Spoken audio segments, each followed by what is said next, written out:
Conquer death and hell, we shall all be changed. We shall all be changed. Death, where is thy sting?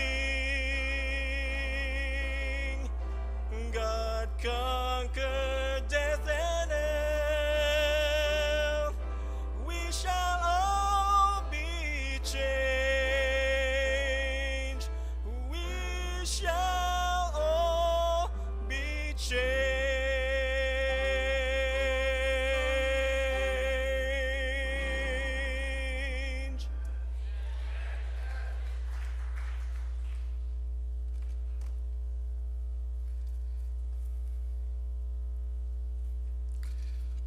We are indeed looking forward to that day. Praise the name of God. It's good to be here. And I just want to say welcome once again to our members, brothers and sisters, those who are visiting here for the first time, welcome. And of course, those who are watching this service online, welcome. And thank you so much for being here. Okay, today I just want to share with you some things that I think it's important for us to understand, and especially in the times that we are living, it's important for us to know. Okay, so we're just going to talk about today. All right, before we get into that, let me just share with you, of course, our hashtag. I'm seeing some of you are still using that, some of the service that we have, so praise the name of God for that. So today we have the hashtag, which is our title, in the last days. Get ready now. And then this hashtag that I always have, teach and preach, which is our theme for the whole year. Teach and preach, and Sabbath in Troy.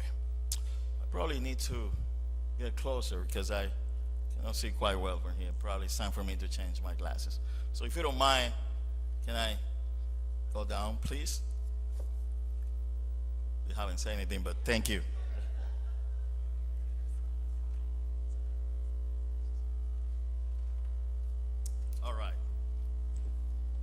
All right. Are we good? Maybe you don't need a mic. I think I'm loud enough. So that's all right.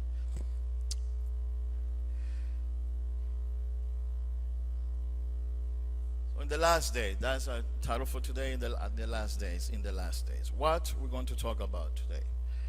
Well, people I guess have different point of view of different, if you will. They just think different about the days that we are living. We don't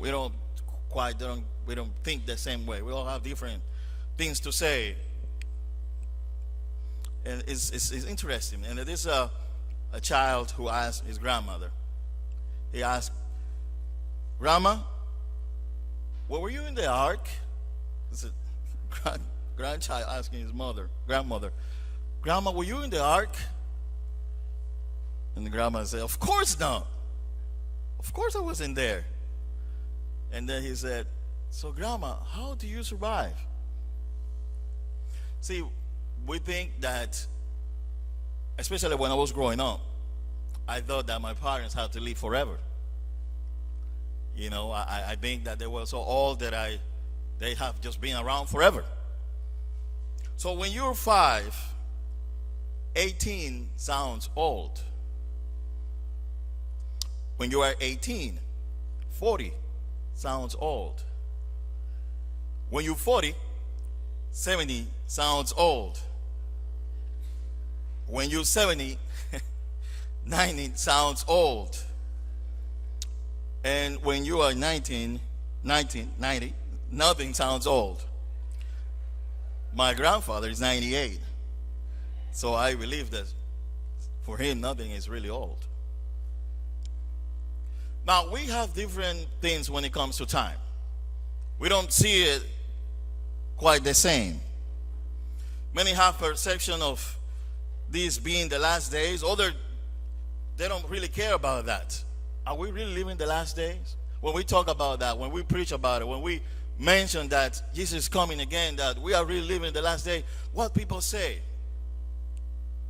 They make fun of us sometimes. They just laugh at us, and it's interesting. Interesting. But the question is, are we really living in the last days? How do we know that? How do we know that we are living in the last days? How do we know that?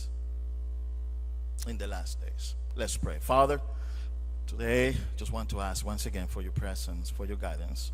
In Jesus' name I pray. Amen. Have you watched the news lately? On television, on radio, newspaper, anywhere? Have you been paying attention to that? What's going on around us? I mean, just last week there was this terrible flood down in Houston. You guys remember that a couple of weeks ago, right? It was crazy. It was something's really sad what happened down in Houston. And just last week there was also a big earthquake in Ecuador. And it was like, what's going on? You know, and every time that we see something like that, we go back to one of the favorite Bible texts in the Bible. We go back to Matthew 24. Because the Bible speaks about what's going to happen in the last day, right? You've seen that before, right? Matthew 24. The Bible said that in the last day that this is going to happen. And we're going to have major crises and words. And it's interesting. Have you read that lately? Have you been there lately in Matthew 24? Just to refresh your mind what's going to happen in the last day. Well, we have seen that. What is happening right now in the last days. So let's go there. I don't want to spend a lot of time because it's but I want you, when you go back home, please read it, pray about it, and just try to understand what the Bible is saying, that we are living in the last day. Just when you go back and watch the news, read the newspaper and all that stuff, then you need to go back to Matthew 24, and you will see there's something is happening. Something is happening. There's a couple of things that caught my attention from Matthew 24. Verse number 4. Are we there? I have it on the screen here. This is from the New Life Version. And this I have here the NIV. And it says, Jesus answered, watch out, that no one deceives you. For many will come in my name, claiming I am the Christ, and will deceive many. Now, this one is very interesting because you probably don't see that happening a lot. You don't see here people saying, well, I'm Christ, I am Jesus, I'm here to save you, just follow me and everything's going to be all right. We probably don't see that here that much. But there are people who really do that. But the Bible says we need to be careful. We need to watch for that because there will be a lot of people who are going to be deceived by that, right? So this is what I found. This is very interesting. This new, it's not new actually. It's been around for quite some time, and they call themselves the Mission Society Church of God, and they believe in God the Mother. It's very interesting. They have more than 2 million people who follow them. It's in South Korea, and she said that she is the Mother of God. She said that her son was Christ, who came already. They think that Christ already came to earth. But here's the interesting part. Her son died, right? And now she said that her son became the Holy Spirit. Very interesting. When you think about that, more than 2 million people follow them. I'm just speaking today for what the Bible is teaching us. What the Bible is saying. Matthew 24, verse 4 says, you need to be careful. There will be a lot of people who are going to come and say, I am the Christ. And a lot of people are going to what? Follow them. They're going to be deceived if we don't pay attention to what the Bible is saying. Very interesting. But this one, you say, well, Pastor, this does not apply to me. Of course, I know the Bible. Of course, I've been in church for quite some time. So I know that I will not get myself caught out in that. So I know how to fight against that. I'm good. Yeah, but what's going to happen with those 2 million people? Here's what the Bible keeps saying. Be careful that no one leads you to the what? Can I have that mic? Maybe I need to move real quick so I can. Yes, thank you. All right, very good, very good. So this one says here, I like this translation. It says, Jesus said to them, be careful that no one leads you to the wrong way. I like this one because it's playing a little bit better. It's a little bit clear. Okay, many people will come using my name, right? We just saw that. People say, I am the Christ. I'm here already. Okay, I am the Christ. And they will fool many people and will turn them the wrong way. 6, you will hear of wars, a lot of talk about words. We've seen that. That's not new to us. We've seen a lot of words in countries, different places. It's not new, but don't be afraid, the Bible said. These things must happen. These things must happen, but it's not the end yet. All right? Verse number 7. Nation will have wars with other nations. Country will have fight against countries. There will be no food for people. We have seen that.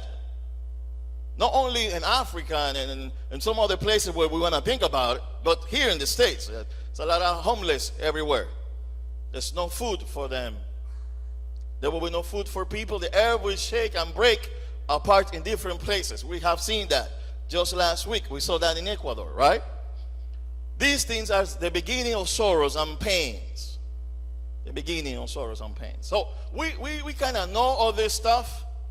And when we talk about prophecy, we always want to go back to Matthew 24. And we want to know what's going to happen, how things are going to unfold and all that stuff, which is fine.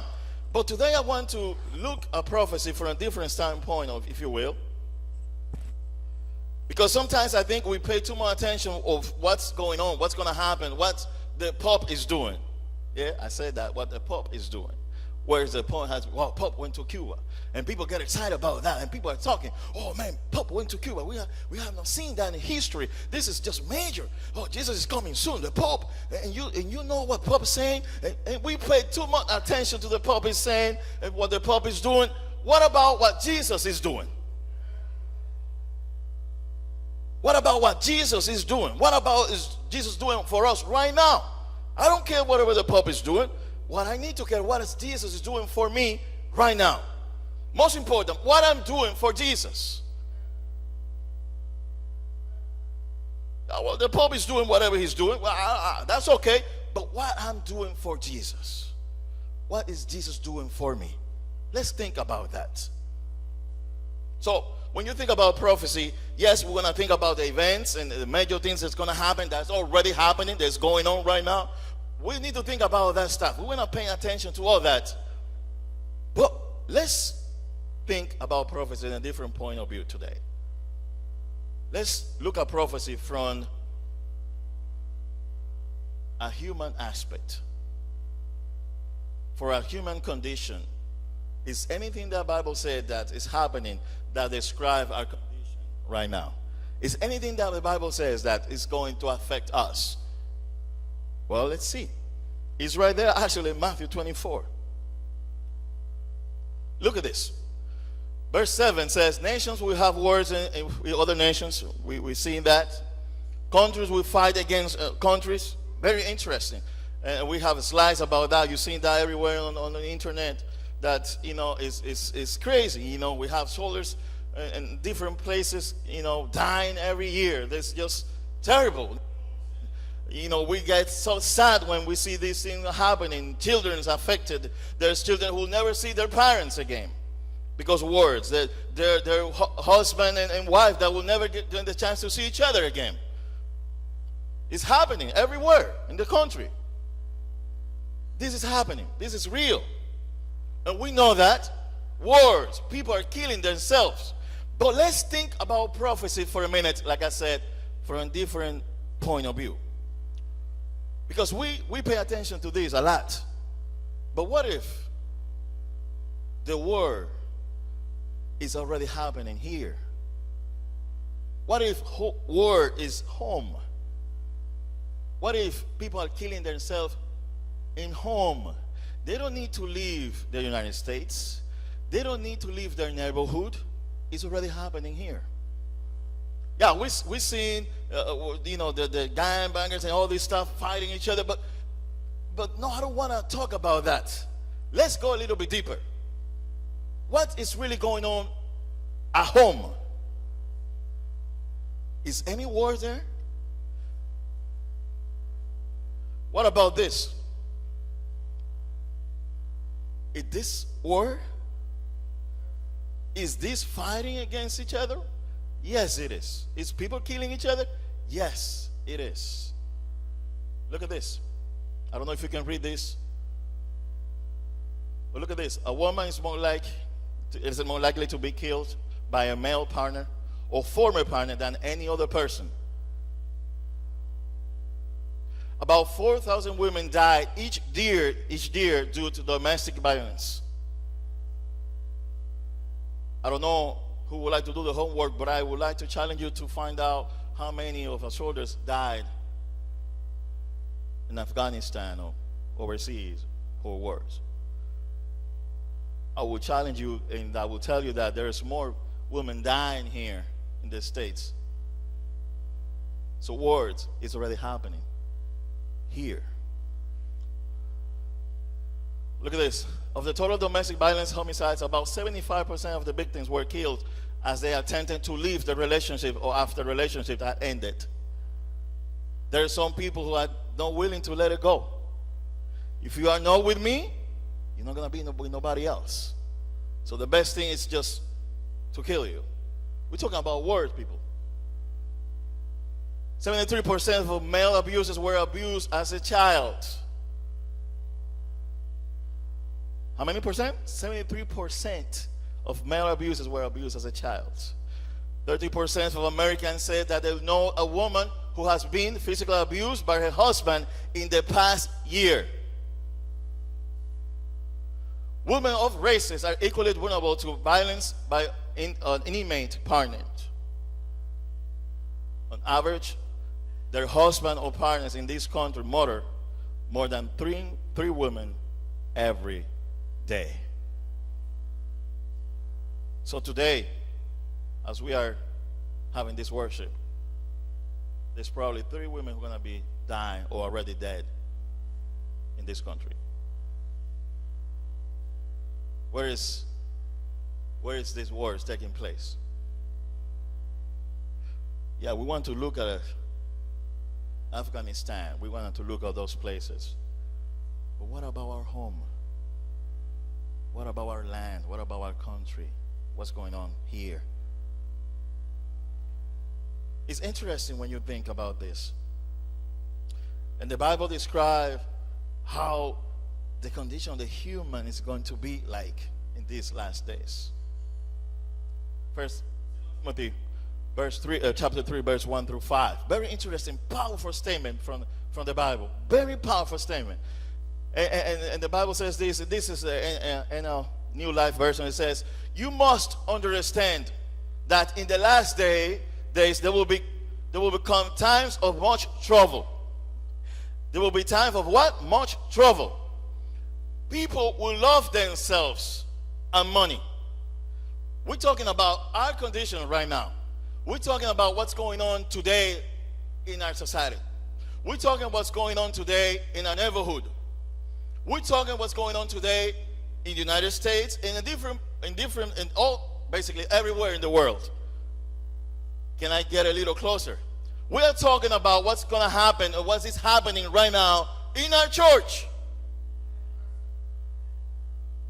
I said that we're going to look prophecy from a different standpoint of view today. Right? So people will love themselves and money.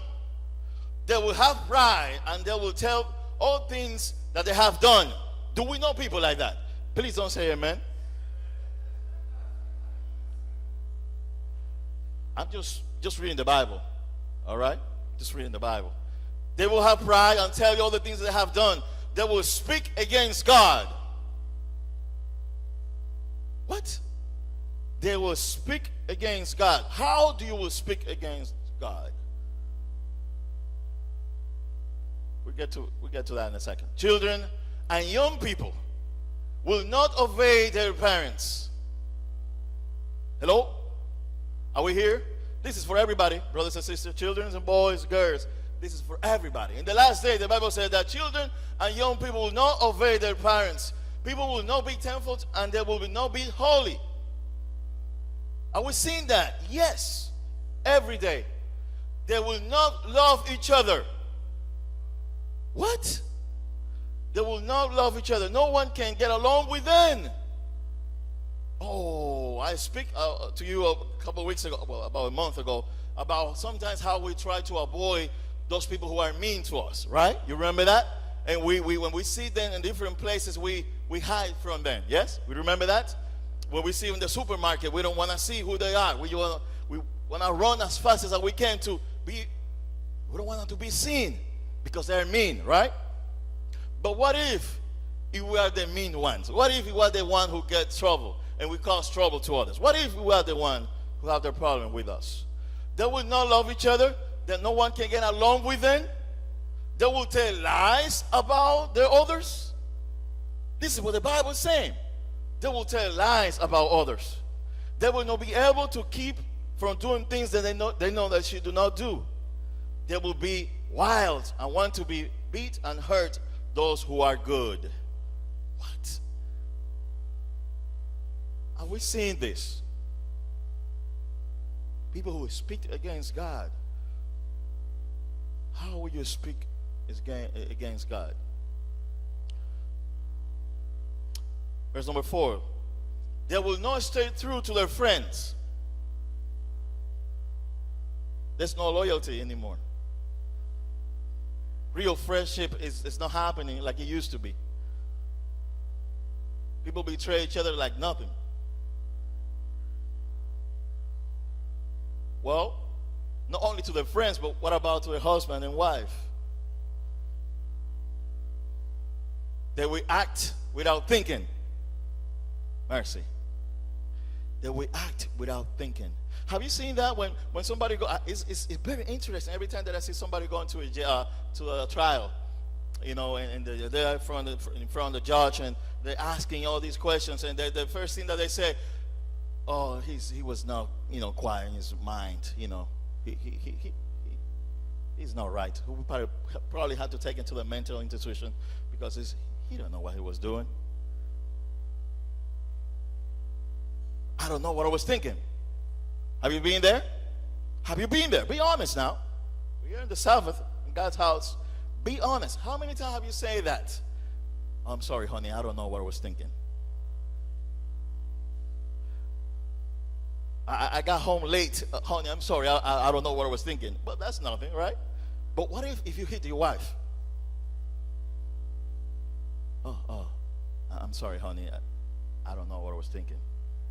But then the next time you hit your wife, even harder, and now you hit your kids, and now you are mad to everybody, and you got acting like crazy, and what the best thing that came to your mind is, I'm sorry, honey, I don't know what I was thinking. 2 months later, now your wife is dead, and you go in front of the judge and said, I'm sorry, I don't know what I was thinking. That's what the Bible is saying here. They will think too much of themselves. They will not love fun. They will love fun instead of loving God. We've seen that. Oh, church is boring. Church is not for me. There's nothing there. You know, there's just boring people, a boring pastor. We don't want to go there. Let's just have fun. You know, let's just do something fun. It's happening, brothers and sisters. We're seeing that. And there are people who just want to finish the service and they can go and do whatever they want because church is not fun. They will do things to make it look as if they are Christian, but they will not receive the power that is for Christian. Keep away from such people. That's how you speak against God. Because when you are in church, you say you follow Christ. You say you follow, you are Seventh-day Adventist church. You say you are a Christian and you want to do these things and you read the Bible and you preach about God and you do this and you do that and you do Bible studies but yet you speak against God the way you treat others. Yet you speak against God when you go home and beat on your wife and your children. Yet you speak against God when you betray your friends and you are not loyal to each other. They will not receive the power that is for a Christian. Keep away from such people.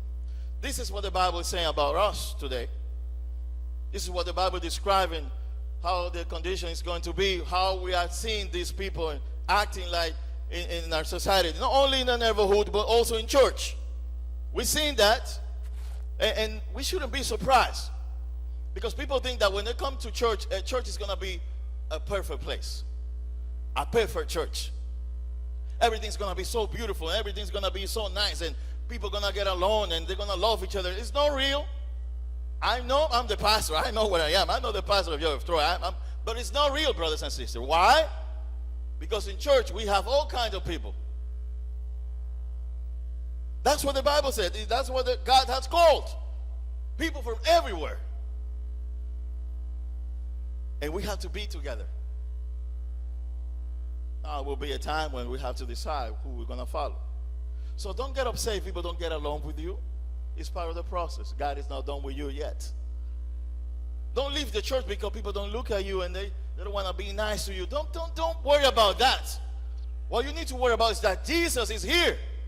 And there are good people here. And there are some people who are going to be here to test your faith. Oh, come on now. There are people who are going to be here to test your faith and see if you are really a Christian. See, it's surprising to me when people get upset. I don't want to go to the church, pastor. They're just mean to me. Well, where do you want to go? Because there's no perfect church. I challenge you, if you go and find a perfect church, it can be any church. I'm not talking about only SEA church. You can go everywhere in the country, in the world. If you find a perfect church, please do not go in. Because the moment that you're stepping in the church, that church is no longer perfect. Because I'm not perfect. I carry with me a lot of things. It's only by grace that I'm saved. And we need to understand that, brothers and sisters. We need to understand that. Now, it seems that pastor just bring a terrible message today. What's going on? No, I just want to think about this, because we're talking about prophecy in the last day. Well, is anything that we can find to help ourselves? Yes, there is. First Peter, chapter 4, verse 1 to 12. We're going to read from verse 7. And Peter says this: in the end of things is near. The end is near. What Peter is saying? The end is what? And will you praise the name of God for that? The end is near. Jesus is coming soon. Amen. We know that. We need to be ready. Therefore, be alert and sober minds that you might be praying. Now, here's the thing. We know that we're living in difficult times. There's no question about that. We're living in the last day. And the only way we're going to be able to stand in the last day is doing this. Therefore, be alert and sober mind so that you might be what? Pray. Be alert. Be alert. Your mind must be sharp. You need to understand what's going on around you. But most important, you need to understand what's going on in you. Who am I? Do I have a sober mind?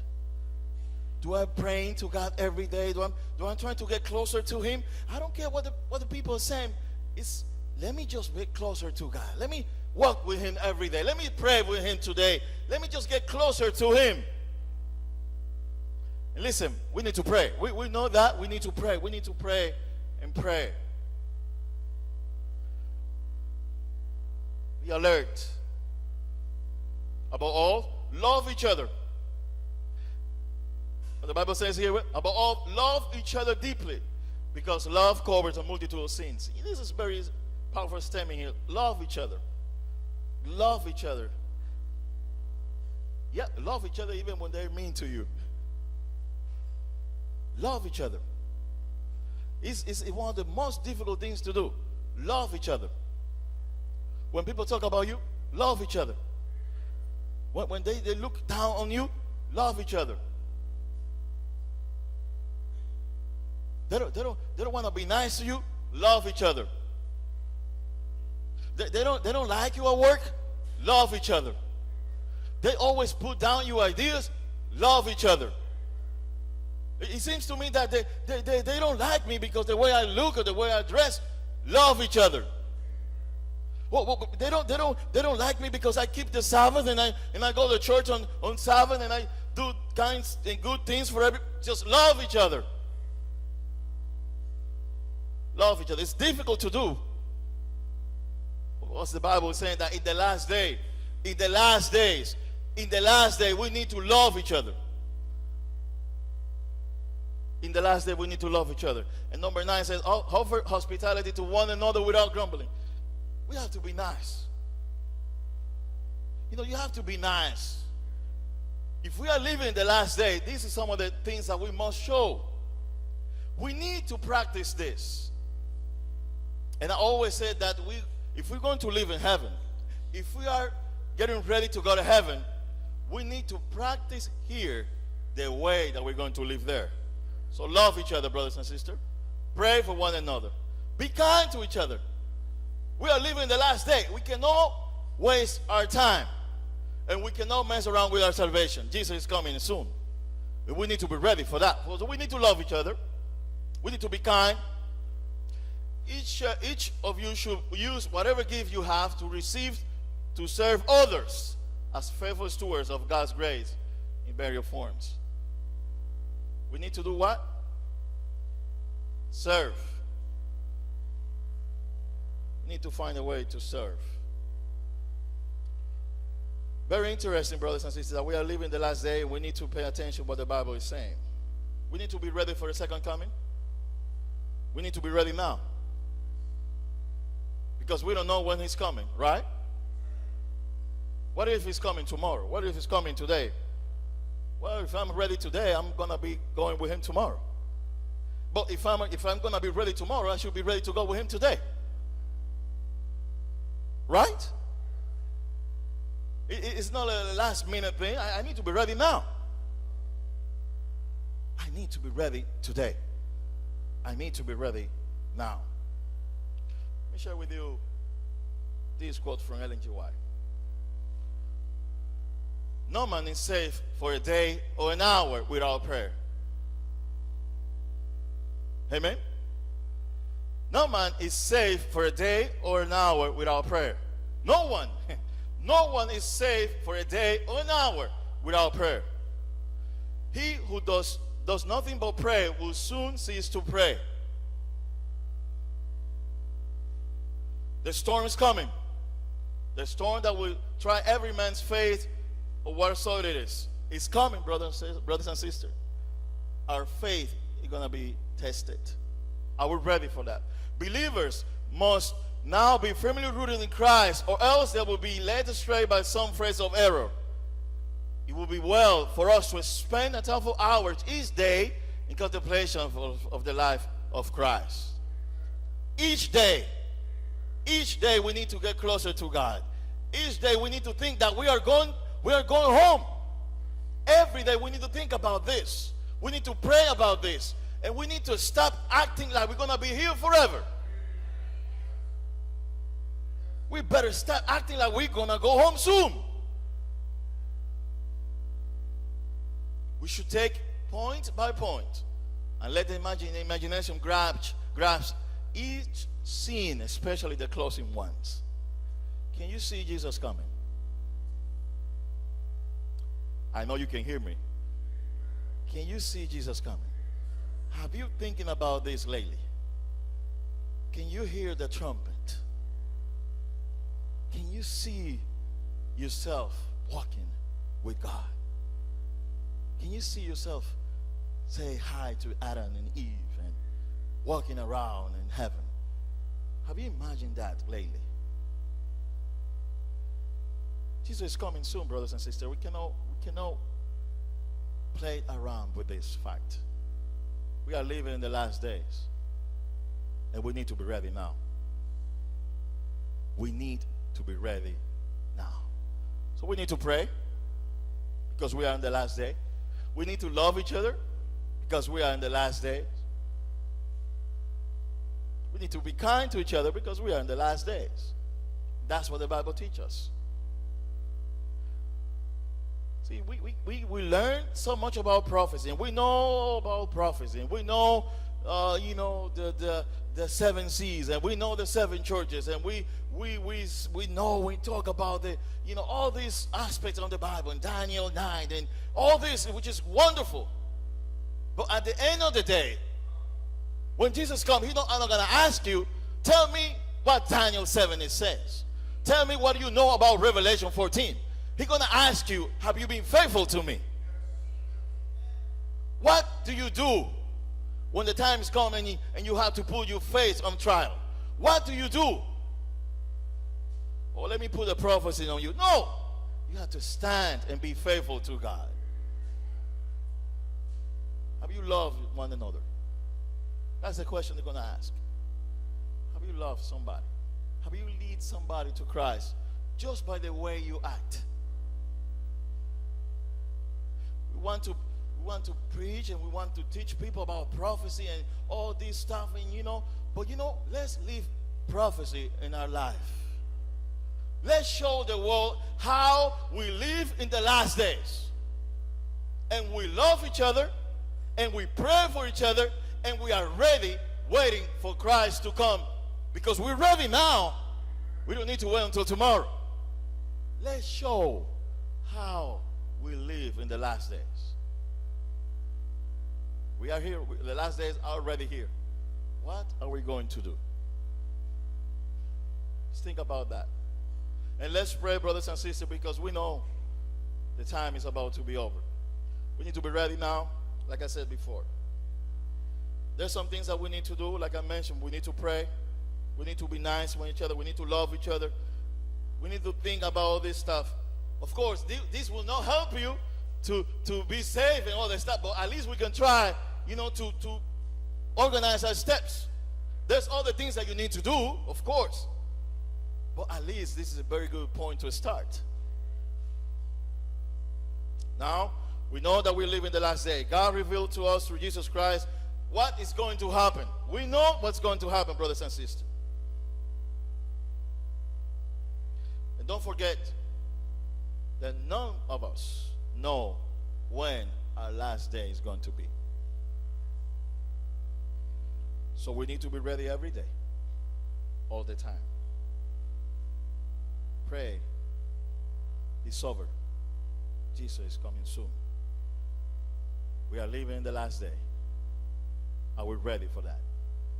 Next Sabbath, we're going to talk about living in the last day. And we go to the second part. God bless.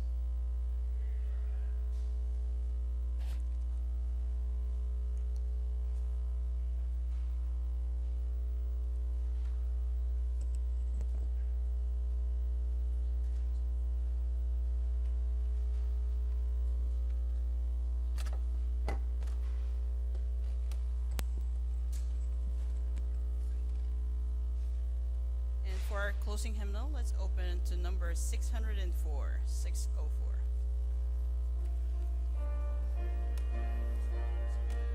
Let's all stand.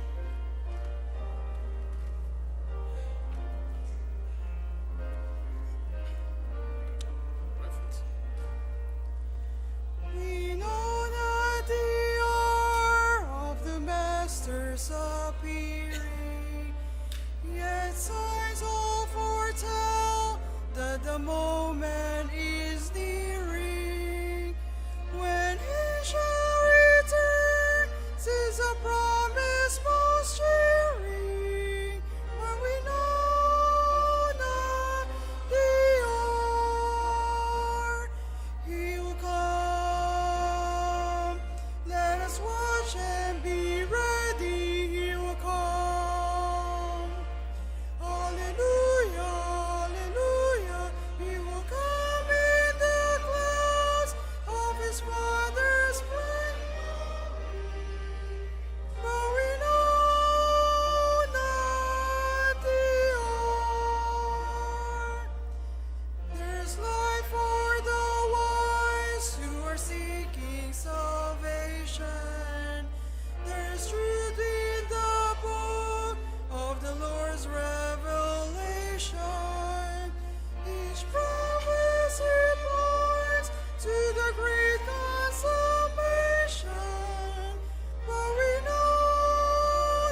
watch and be ready, he will come. Hallelujah, hallelujah, he will come in the clouds of his Father's bright glory. But we know not the hour. We'll watch and we'll pray with our lamps remain burning. We'll work and we'll wait till the Master's returning. We'll sing and rejoice, every moment discerning. But we know not the hour. He will come. Let us watch and be ready. He will come. Hallelujah, hallelujah. He will come in the clouds of his Father's bright glory. But we know not the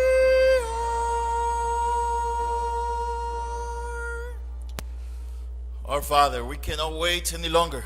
We want to see you, O Lord. Help us, Father, to get ready. We want to go home. We want to go home, Father. Today we ask for your presence. Stay with us, Lord. Help us.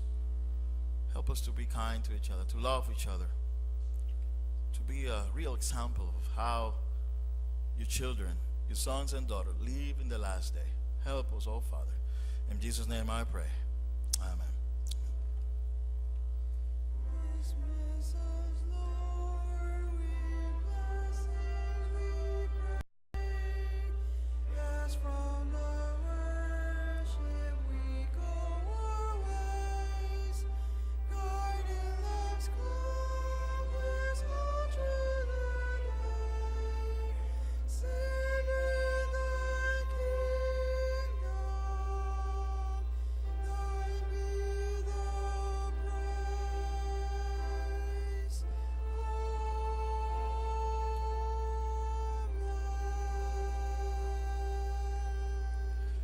I would like to ask new members to come as soon as we go down to stand with us, so that way we have a chance to say hi and talk to for a little bit to our new members. All right? God bless.